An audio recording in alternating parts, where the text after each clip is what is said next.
Hello again. I guess it's time for us to chat, as is our routine. Not to imply that this is unwanted. In fact, I think I'm growing rather fond of you. You and I have shared a grand nothingness, and I feel as though your belly is a suitable embassy amidst the unknown above.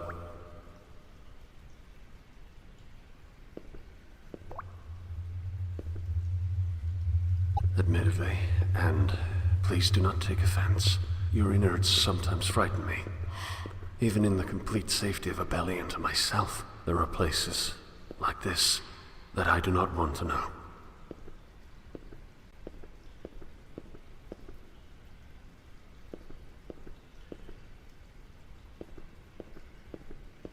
I wonder if the dwellers would cluster together like rats if they really understood the true value of isolation.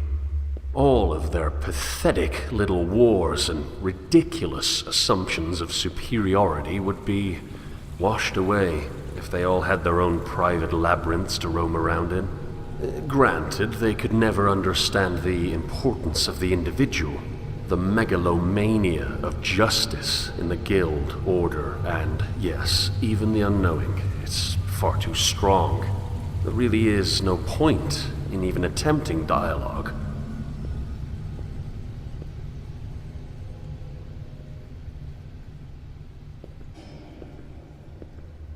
As a child, before the lots were cast, my parents moved around a great deal. The state of motion was not constant, of course, but it was frequent. Honestly, I loved the newness of it. I loved feeling like a sculpture, clay added over and over, but with an artist always ready to carve from my form that which I did not require, continually reshaping my psychology. Bags in front of me during the unfortunately early hours before departure. They seemed to decrease in number with each successive voyage. I shouldn't be here. Please, I cannot swim this deep. Let me out. Please.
Shall I ascend to your lungs and feel your breath?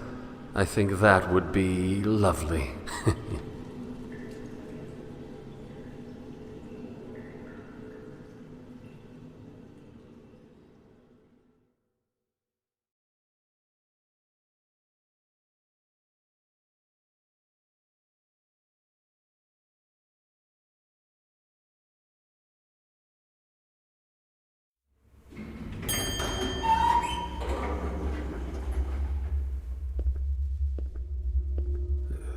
Simple little animals, aren't they? Filthy, no doubt, but can you really blame them? I suppose that if I were to hate them for their nature, I would be just as filthy. It's an odd position. To hate a rat for being a rat is to make oneself a rat all the same.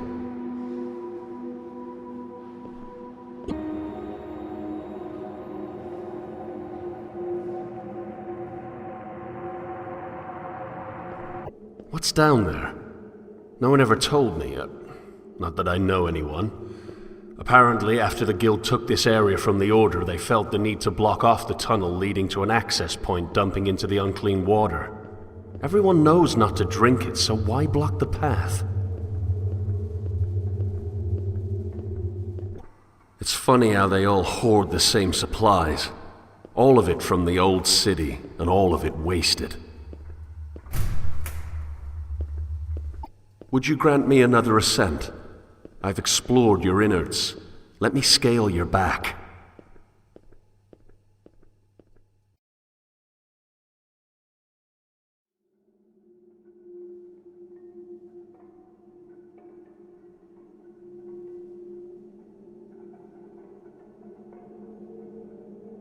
It's always struck me as odd that evil is never self-aware.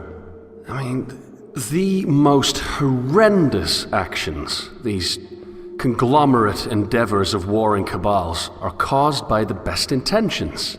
So all that's left is this grand suspicion of idiocy. Good intentions are moot under the control of a ludicrously stupid idea. But my contribution is hardly an appropriate contrast. I would like to argue that my contribution is non-existent, and thus superior to their negative impact. But the truth is, we're all infinitely terrible for not contributing at all, be it through neutrality or detriment.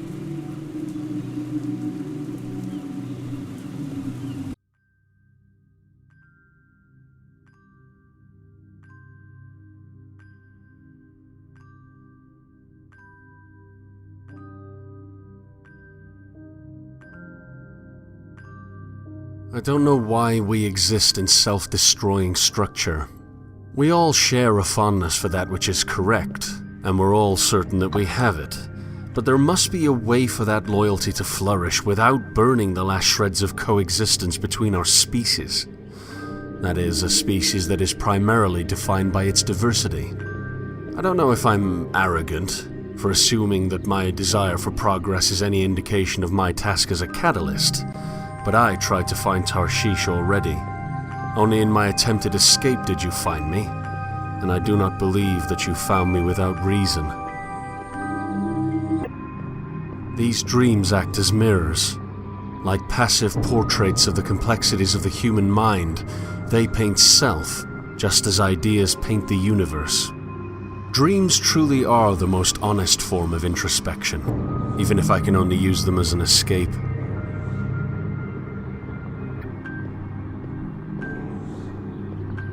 Of course, if this mirror is to be trusted, then I'm just as vile as the others. The contrast between my reality and this one tells me that I do not belong here. The only thing I have that they do not is a fondness for this new world.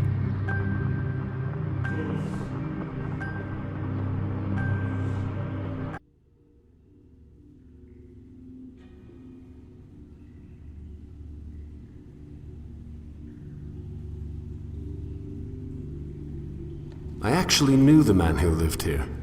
I believe his name was Solomon, though he insisted that the matter was irrelevant. During the few times we spoke, he seemed ungrateful to the point of mental masochism. He would consistently act as though you have somehow maliciously trapped him within your confines to limit what can be done with the outside. I, of course, know you better. You and I have a special relationship.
But if he could only have seen your qualities, your utilitarian and defensive necessity.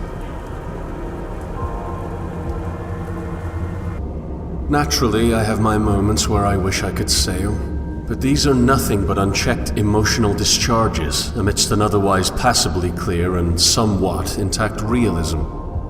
Solomon never could stop the dreaming. His unrestrained imagination grew until the contrast was too much, and he was forced to take the honorable route, like so many of the others who litter the walls of your interior.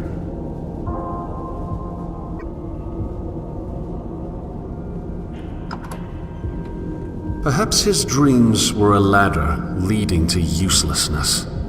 Perhaps my dreams are the same.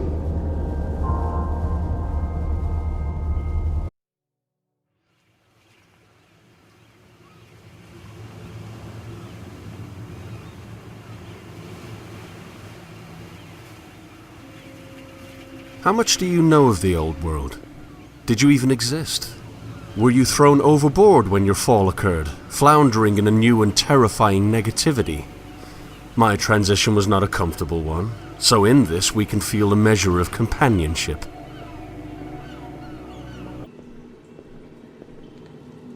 Books on top of books on top of books. Voices creeping in from the vasts of a larger and more ancient world, now trapped in the claustrophobia of narrow minds and cold halls.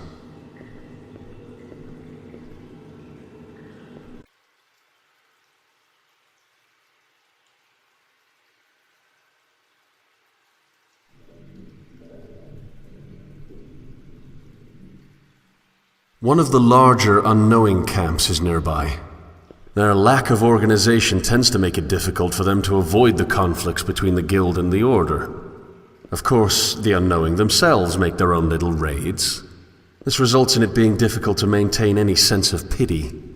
Regardless, I'm sure the onslaught was horrendous. People never fight harder than when someone else attempts to uproot their anchor, even if that someone only does so by existing.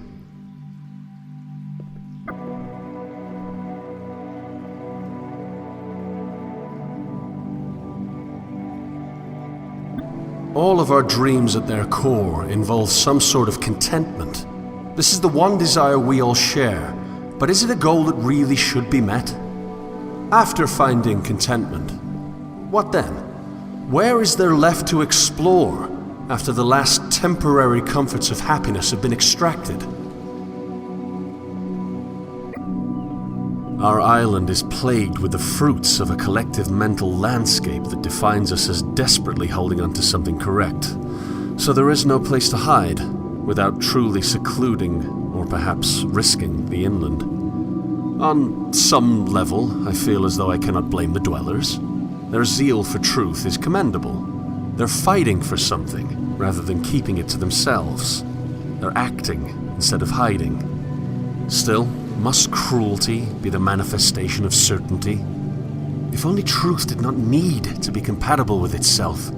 If only we didn't need an anchor to be right. If only we could sail instead of collecting dust on the memories of voyages past.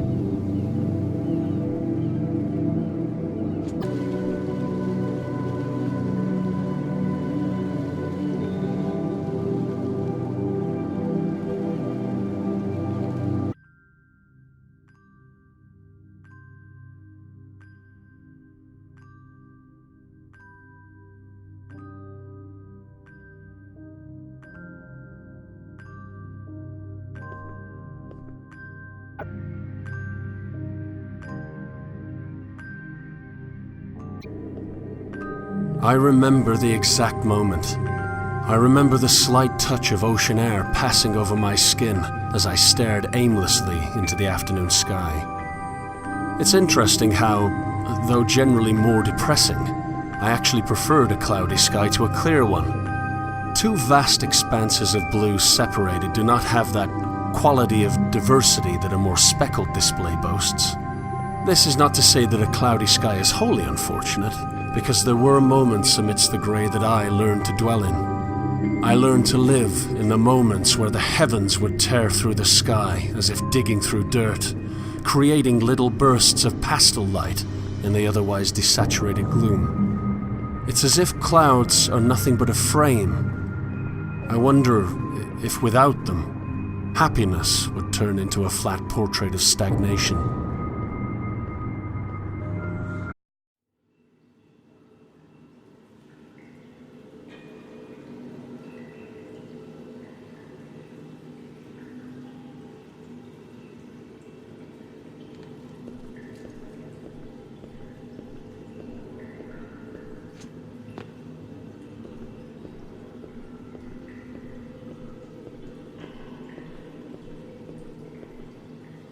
We're almost there, Leviathan.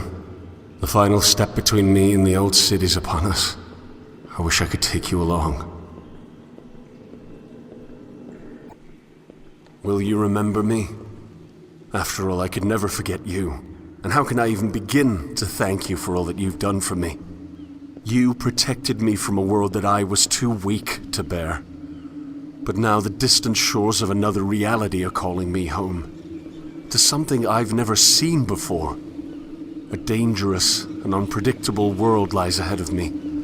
But I'm ready to let loose the sails.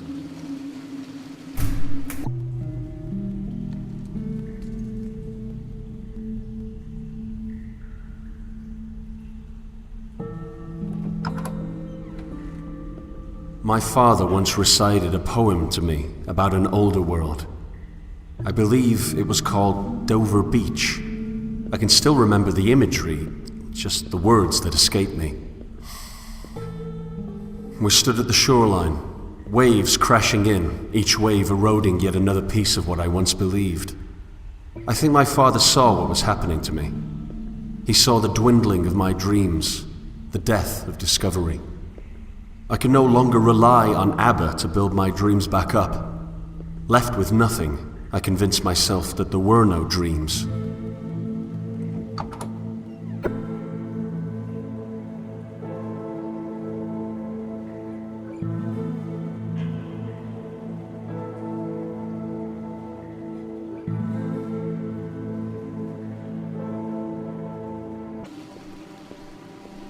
Here it is. The leap. Goodbye, my old friend.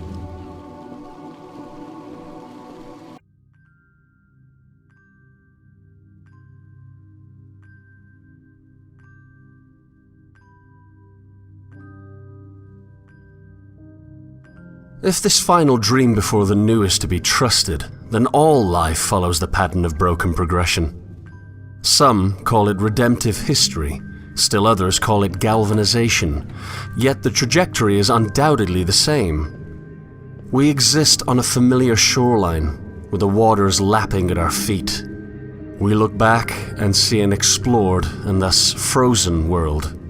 Then, as if subconsciously recognizing the need for change, we dive into a prison of even further inactivity.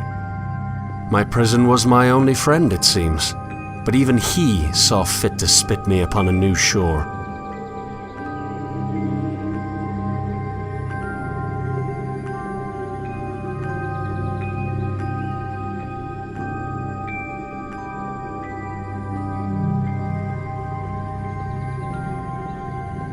I won't lie, I do miss Leviathan.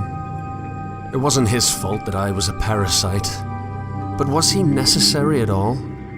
After being cast out, was devolution in his stomach the appropriate next step? Why couldn't I have simply washed ashore to the Old City? Perhaps Leviathan existed for me to discover him, even if that which I explored was my prison. Perhaps I simply needed to see the stagnation before evolving.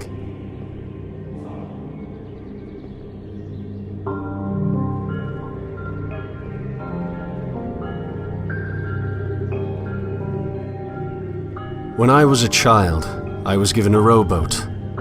I wanted to sail, so the universe built me a galleon. How unfortunate that, when I got older, I no longer wished to explore.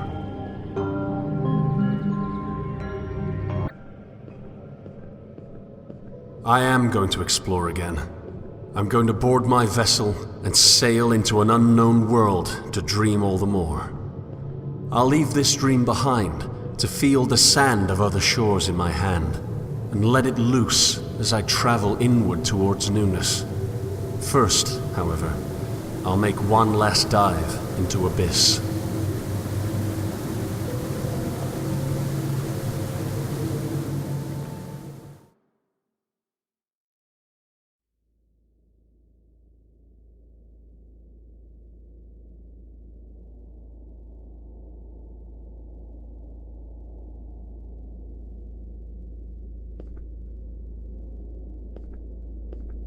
Here lies my captor, the great sleeping fish. My foundation's been disintegrated. I'm left with nothing but void. However, the baby of belief need not be thrown out with the bathwater of certainty. An assertion from an assumption is still an assertion, making any deduction from that foundation subject to critique. I may not be able to deduce from a place that I know to be true, but that which I deduce from my dreams must still be compatible with itself.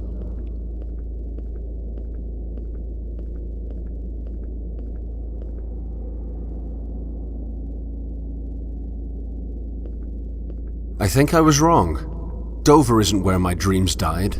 It's where one dream took over. I dreamt that I had no dreams. I dreamt that Dover smothered my belief with certainty. In truth, a truth that I cannot know, Dover ran red. The dream of realism created a monopoly of comfortable stagnation that held me hostage until I could do nothing but cling to Leviathan's innards for safety. My belief was not truly killed, it was captured. One belief was deemed more true than another, and I convinced myself that I was correct. I convinced myself that I could be correct. What if this dream's monopoly was disintegrated? What if I could explore a multiplicity of dreams, never quite knowing which ones are a reality? Truth must be compatible with itself, but what happens when truth is unattainable? Truth must be compatible with itself based on a starting point I can't prove. I can't assert which dream is not a dream at all because they're all just dreams. Why not discover the dreams I can't control, rather than hiding portions of them away to let what I was certain of flourish?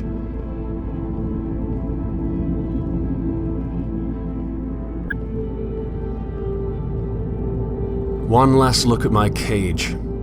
One last dive into the abyss of negativity. A terrible world full of terrible people, yes, but that can be changed. Epistemic humility can regress to the deconstruction of stagnation. What I previously thought to be stagnation itself, the lack of any true knowledge, is simply the deconstruction of an anchor, freeing us to traverse the unexplored.